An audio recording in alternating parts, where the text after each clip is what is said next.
साथियों, जितने भी लोग यूपी टेट की परीक्षा देने के लिए तैयारी कर रहे हैं तो उनके लिए एक छोटा सा हमारा प्रयास है, ताकि ये आप लोगों को लाभ पहुंचाए। तो अंकगणित मैथ में जितने भी लोग हैं, मैथ तो सबको लगाना ही है। तो मैथ क्लास में अगर आप लोगों को थोड़ा बहुत दिक्कत होती है तो ये आप लोगों के लिए अच्छा प्रयास होगा।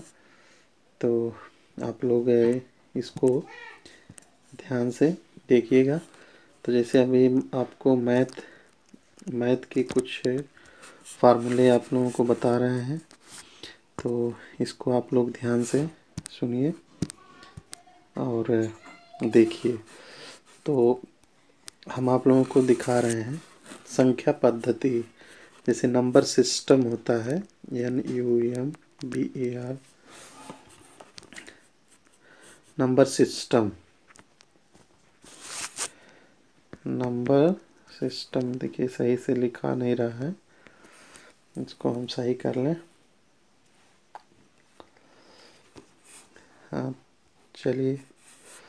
तो आप लोगों को दिखा रहे हैं ये नंबर सिस्टम। नंबर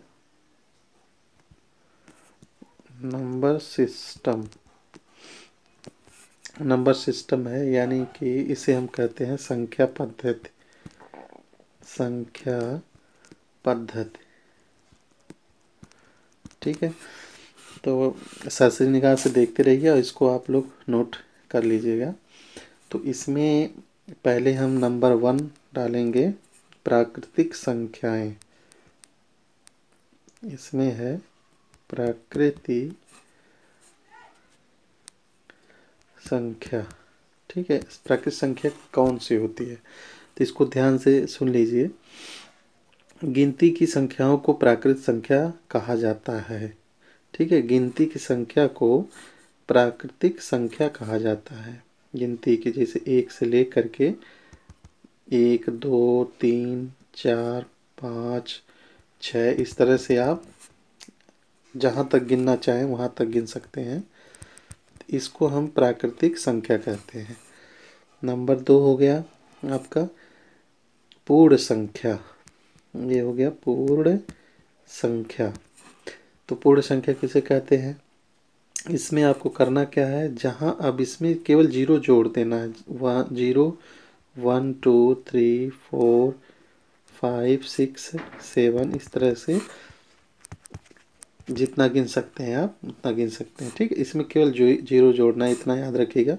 प्राकृतिक संख्या वह है जिसको 1 से जितना गिन सकते हैं अनंत तक गिन सकते हैं, इसे कहते हैं प्राकृतिक संख्या। पूर्ण संख्या उसे कहते हैं जिसमें 0 से स्टार्ट होता है, ठीक है। 0 से अगर आपको चालू करना है तो ये पूर्ण संख्या हो जाती है। नंबर 3 आपका हो जाएगा पूर्णांक संख्या, ठीक है। नंबर 3 हो जाएगा पूर्णांक संख्या। ये हो गया पूर्णांक संख्या, ठीक है। तो पूर्णांक संख्या किसे कहते हैं? तो इसमें जैसे आपको चालू करना है तो इस तरह से आप कर सकते हैं। जैसे यहाँ पे आप 0 लिख लिए, ठीक है। तो इसमें दिखाना है कि शून्य सहित धनात्मक एवं ऋणात्मक प्राकृत संख्या के समूह को पूर्णांक संख्या कहते हैं, ठीक है। शून्य सहित धनात्मक एवं ऋणात्मक प्राकृत संख्या के समूह को पूर्णांक संख्या कहते हैं। 0 1 2 3 4 5 6 7, इस तरह से अनंत तक जाएंगे। इधर आप लिखेंगे -1 -2 -3 -4 -5, इस तरह से जहाँ तक जा सकते हैं। तो इसको हम क्या कहते हैं? पूर्णांक संख्या। नंबर 4 में आ जाइए। नंबर 4 में आपको दिखाना है कि धनात्मक पूर्णांक किसे कहते हैं। धनात्मक पूर्णांक किसे कहते हैं? तो यहाँ पे हो गया धनात्मक पूर्णांक। धनात्मक पूर्णांक किसे कहते हैं? जैसा कि आपको अब इसको याद करने की ज़रूरत नहीं है। धनात्मक पूर्णांक का मतलब ये जो पूर्ण संख्या अभी आप देखे हैं, ठीक है, इसमें पूर्ण संख्या को धनात्मक पूर्णांक कहा जाता है। पूर्ण संख्या को धनात्मक पूर्णांक कहा जाता है। तो यहाँ से ये वाला जो है पूर्णांक संख्या जो अभी आप लिखे हैं, तो यहाँ पे ये हो जाएगा 0 +1, ठीक है, +2 +3 +4 +5 +6, ऐसे आप लिखते चले जाइए। तो ये क्या कहते हैं, इसे धनात्मक। चूँकि ऐसे भी अगर यहाँ पे कोई चिन्ह नहीं होता है तो हम धनात्मक ही मानते हैं, लेकिन इसे हम क्या कहेंगे, धनात्मक पूर्णांक, ठीक है। इसके बाद नेक्स्ट आ जाइए। नेक्स्ट पेज में आपको दिखा दें तो, हाँ नेक्स्ट पेज आ जाइए। अभी आपको 5वें नंबर पे है दिखा रहे हैं, तो ये 5वां नंबर इसमें है, आपको बताया जा रहा है कि ऋणात्मक पूर्णांक किसे कहते हैं। ऋणात्मक पूर्णांक, ऋणात्मक ऋणात्मक पूर्णांक। ऋणात्मक पूर्णांक क्या होता है, निगेटिव इंटीजर, धनात्मक संख्याओं के योज्य प्रतिलोम को ऋणात्मक पूर्णांक कहते हैं। यानी कि जो धनात्मक संख्याएं होती हैं उसको हम ऋणात्मक, उसके सामने माइनस लगाते हैं तो वह ऋणात्मक पूर्णांक होता है। इसमें जीरो का प्रयोग नहीं होता है। तो जैसे -1 -1 हो गया, -2 -3 -4 -5 -6, इस तरह से अनंत तक जाएंगे। तो ये हो गया आपका ऋणात्मक पूर्णांक। इसको आप ध्यान से नोट भी करते जाइएगा। अब आगे आप देखते हैं नंबर 6, परिमेय संख्या। यहाँ पे लिखेंगे परिमेय संख्या। परिमेय संख्या किसे कहते हैं, वैसी संख्या जो एक पूर्णांक को दूसरे पूर्णांक यानी शून्य को छोड़ करके, ठीक है, वैसी संख्या, यहाँ लिखते हैं हम, वैसी संख्या जो एक पूर्णांक को दूसरे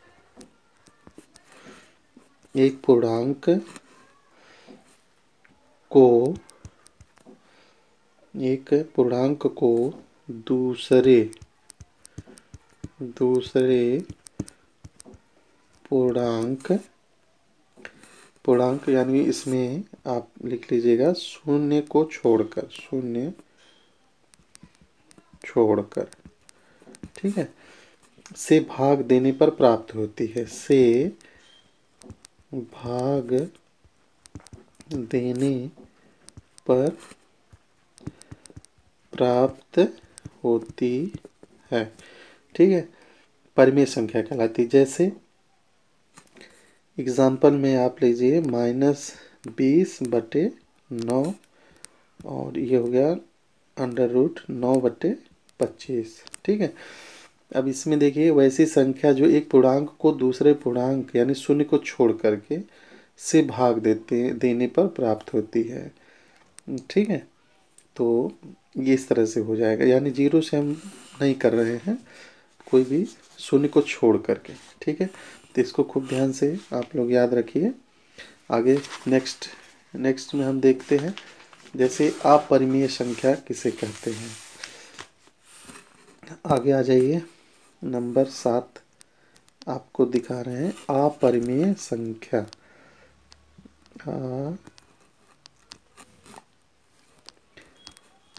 अपरिमेय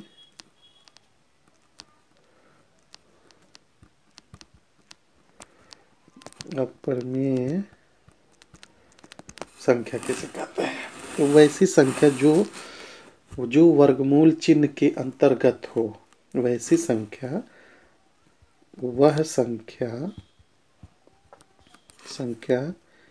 जो वर्गमूल यानी कि वर्गमूल का चिन्ह ये है ना, वर्गमूल ये हो गया वर्गमूल चिन्ह के अंतर्गत हो, के अंतर्गत हो, अंतर्गत हो, किंतु एक पूर्ण वर्ग ना हो, किंतु किंतु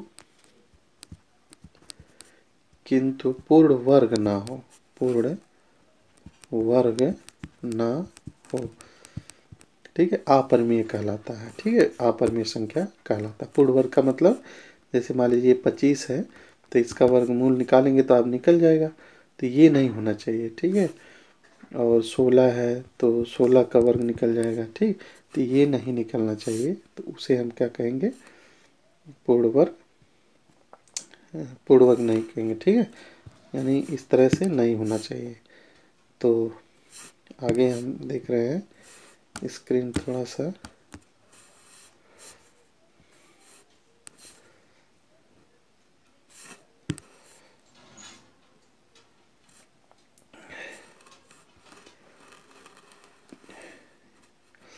हाँ, फिर इसमें देखिए एग्जाम्पल है, जैसे under root three can, under root 3, under root 5 और under root 2/7, under under root 5/7, ये जो है ये आपका अपरिमेय संख्या है, इसमें पूर्ण वर्ग नहीं है।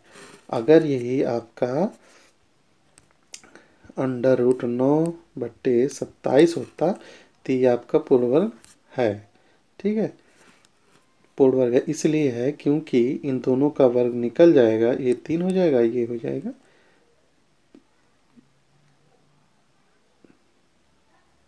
नहीं, ये इसको 25 करिए, गलत हो गया, ये 25 हो जाएगा, ठीक है, तो ये 5 हो जाएगा, ठीक है, तो इस तरह से ये नहीं है, ठीक, इस तरह से नहीं है। यहाँ पे देखिए अंडर रूट 3 है, अंडर रूट 5 है, और अंडर रूट 2/7, अंडर रूट 5/7, ठीक है, इस तरह से। तो नेक्स्ट नेक्स्ट देखिए, नेक्स्ट में आप लोगों को दिखा रहे हैं वास्तविक संख्या, जैसे आपको यहाँ पे देखना है वास्तविक संख्या। वास्तविक संख्या क्या है, रियल नंबर, परिमेय एवं अपरिमेय संख्याओं के एकत्रित परिवार को वास्तविक संख्या कहते हैं। इसमें क्या है, परिमेय, परिमेय प्लस अपरिमेय, अपरिमेय संख्याओं के एकत्र, यानी सभी इकट्ठा है, तो उसे हम वास्तविक संख्या कहते हैं। जैसे अभी आपको उदाहरण समझाया गया, 2/5 अंडर रूट 3 और अंडर रूट 9/25, ठीक है। तो यहाँ पे देखिए ये 2/5 जो है, 2/5 ये आपका 2/5 है, ये परिमेय संख्या, ठीक है, अपरिमेय संख्या है, ठीक है, अपरिमेय संख्या आपका हो गया, अंडर रूट 3 अपरिमेय संख्या होगा, ये जो है ये आपका परिमेय संख्या है, ये 9/25 जो है ये परिमेय संख्या है, इसलिए क्योंकि इसका वर्गमूल, दोनों का वर्गमूल निकल रहा है, तो ये आपका परिमेय संख्या हो गया। नेक्स्ट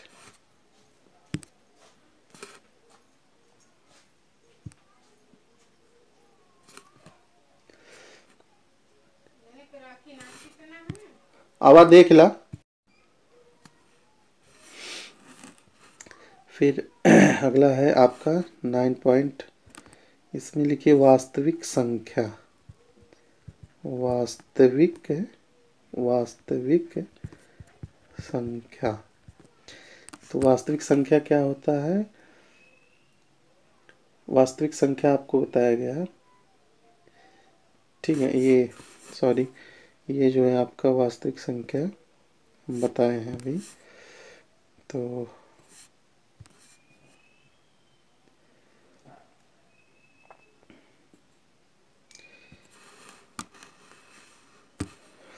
हाँ, फिर आपके पास आ गया नौवां, 9 पॉइंट आपका आ गया रूढ़ संख्या। संख्या रूढ़ है संख्या।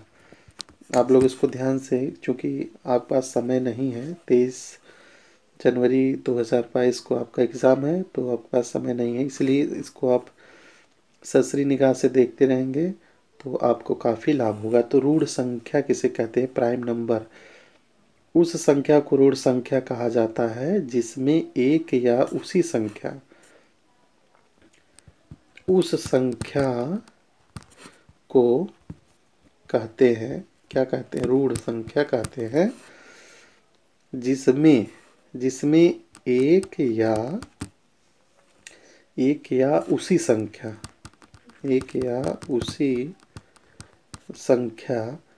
के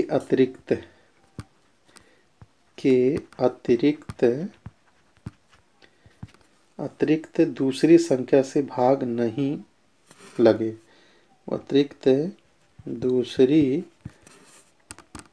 संख्या से भाग ना लगे, ठीक है, भाग ना लगे तो उसे हम क्या कहते हैं? रूढ़ संख्या।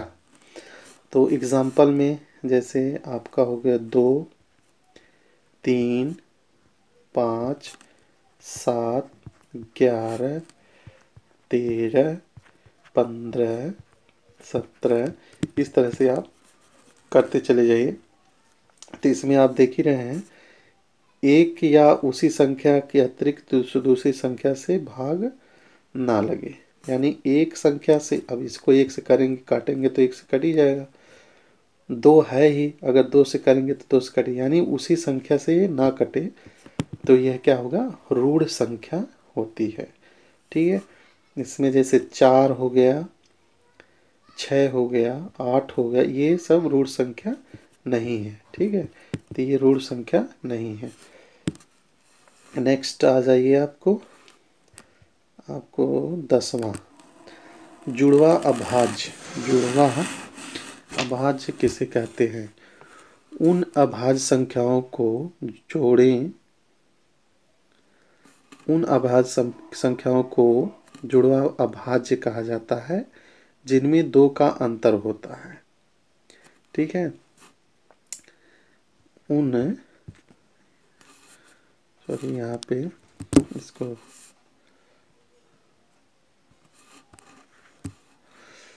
यहाँ लिखिए, जुड़वा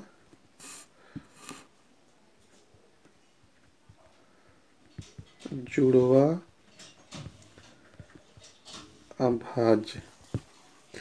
जुड़वा अभाज्य उन जुड़वा अभाज्य संख्याओं को जुड़वा अभाज्य कहा जाता है। संख्याओं के जोड़े को जुड़वा अभाज्य कहा जाता है, ठीक है। उन अभाज्य संख्याओं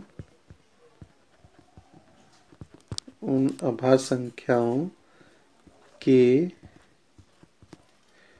जोड़े मीन्स पेयर, ठीक है, जोड़े को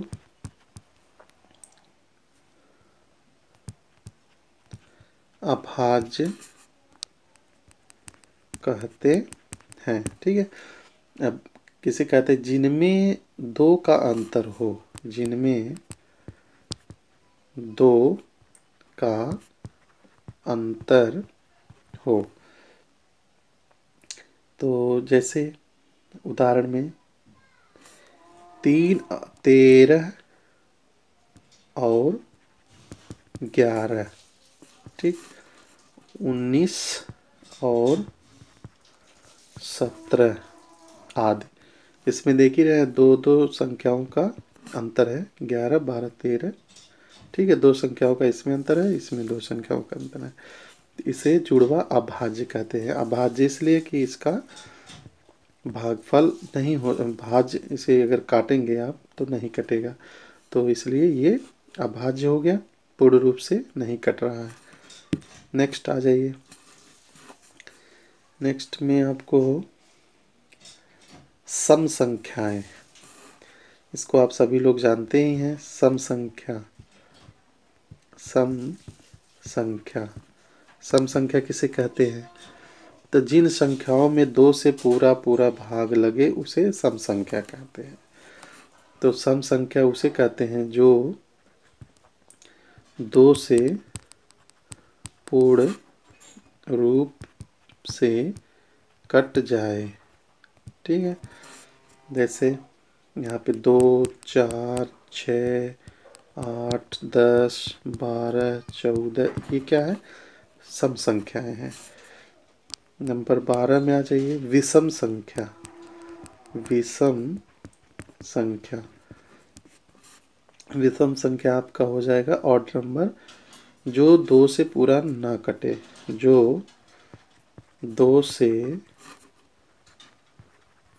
पूर्ण विभाजित ना हो, उसे हम विषम संख्या कहते हैं। जैसे 3, 5, 7, 9, इस तरह से, क्योंकि ये दो से विभाजित नहीं हो रहा है इसलिए ये विषम संख्याएं हो गई। ठीक, 13वां नंबर आ जाइए आप। 13 नंबर पर है यौगिक संख्याएं। यौगिक संख्याएं किसे कहते हैं? यौगिक संख्याएं जो हो गई, जिन संख्याओं में एक या उस संख्या के दूसरी संख्या से भाग लगे उसे यौगिक संख्या कहते हैं। जिन संख्या में एक या उस संख्या के अतिरिक्त अतिरिक्त दूसरी संख्या से भाग लगे, दूसरी संख्या से भाग लगे, ठीक है, उसे क्या कहते हैं? यौगिक संख्या कहते हैं। जैसे 4, 6, 8, 9, 10, 12, 15, ठीक है। उस संख्या एक या उस संख्या के अतिरिक्त, उस संख्या एक या उस संख्या के अतिरिक्त यानी दूसरी संख्या से भाग लग जा रहा है तो वो क्या है? यौगिक संख्या कहलाती है। यौगिक संख्या सम और विषम दोनों होती है, इसको याद रखिएगा। यौगिक संख्या सम या विषम दोनों होती हैं। सम और विषम दोनों होती हैं, ठीक है। तो इस तरह से आपका ये इस तरह से आप लोगों को याद करना है। और अभी यौगिक संख्या जो होती हैं इसको आप सुन लीजिए। एक अंक की सबसे छोटी संख्या, एक अंक की सबसे छोटी संख्या, एक, अब इसमें याद रखने वाली चीज़ है, आप लोग याद रखिएगा। एक अंक की सबसे छोटी, एक अंक की सबसे छोटी, ठीक है, एक होती है, ठीक। सबसे बड़ी, एक अंक की सबसे बड़ी क्या हो जाएगी? 9, ठीक है। दो अंकों की सबसे छोटी, दो अंकों की सबसे छोटी याद करने वाली चीज़ है, इसको खूब ध्यान से याद करिए, 10 हो जाएगा। और दो संख्या की सबसे बड़ी, ठीक है, ये हो जाएगा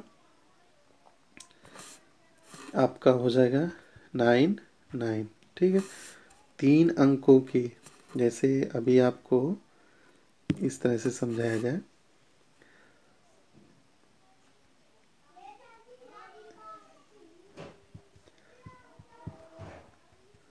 संख्या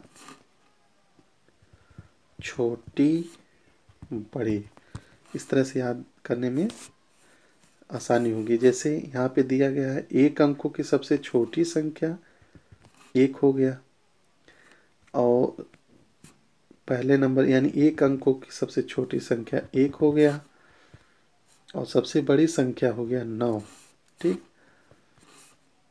दो दो अंकों की सबसे छोटी संख्या हो गया 10 और सबसे बड़ी संख्या हो गया 99। इस तरह से याद करिएगा। 3 अंकों की सबसे छोटी संख्या 100, 3 अंकों की सबसे बड़ी संख्या 999, 4 अंकों की सबसे छोटी संख्या 1000, 4 अंकों की सबसे बड़ी संख्या 9999। इस तरह से आप आगे बढ़ेंगे, ऐसे बढ़ते जाएंगे। इसके बाद 5 अंकों की सबसे छोटी संख्या इस तरह से बढ़ जाएगा।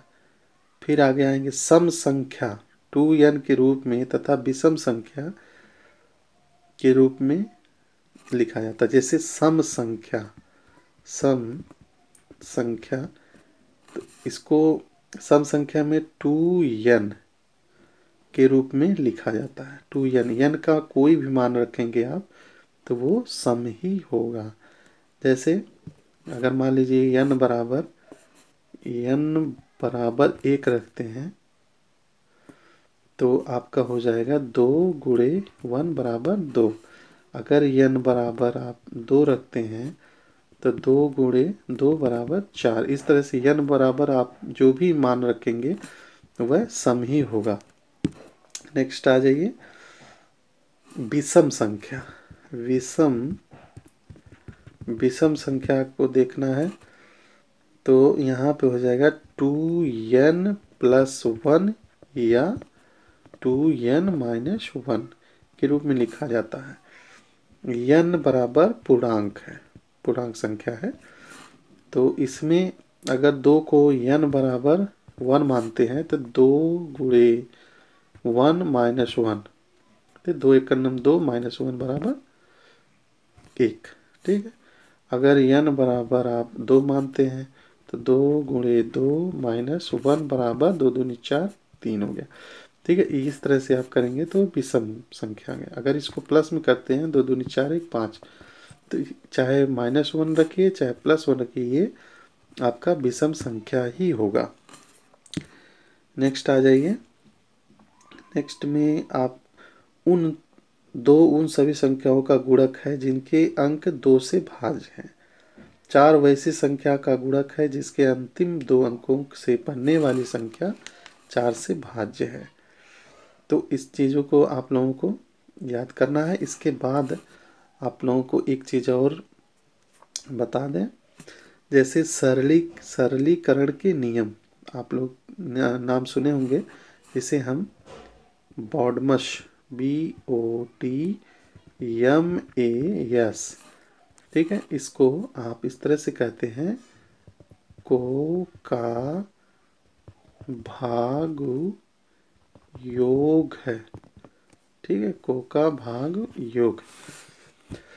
तो इसका मीन्स होता है ब्रैकेट, इसका मीन्स होता है ऑफ यानी का गुणा होता है। डिवीज़न, डी से डिवीज़न, एम से मल्टीप्लिकेशन, ए से ऐड करना एडिशन, एस से सब्ट्रैक्शन। ठीक है। तो इसको आप लोगों को पता ही होगा। अब यहाँ पे को से हो गया कोष्टक। ठीक है, का जानते ही हैं। भा से भाग करना हो गया। गु से हो गया गुणा करना। यो से हो गया योग करना। योग मीन्स जोड़ना। घा से घटाना। तो सबसे पहले क्या होता है कि हम लोग ब्रैकेट को हटाते हैं। सबसे पहले हम ब्रैकेट वाले चिन्ह को हटाते हैं। ठीक है। सबसे पहले हम क्या करते हैं, कोई भी इक्वेशन दिया रहता है तो उसमें हम ब्रैकेट को हल करते हैं। ठीक है। फिर इसके बाद जितने भी प्लस माइनस जो भी रहता है उसको सॉल्व करते हैं। तो इसको आप लोग ध्यान में रखिएगा। ये भी एक जो बार का चिन्ह है ये भी एक ब्रैकेट ही होता है, तो इसको ध्यान रखिएगा। इसके बाद आप लोगों को वीडियो अच्छी लग रही होगी तो इसके बाद इसको आप सब्सक्राइब कर लीजिएगा। आप लोगों को अभी आगे जितने भी फार्मूले हैं सबको बताया जाएगा। तो तो इसको आप लोग नोट डाउन कर लीजिएगा।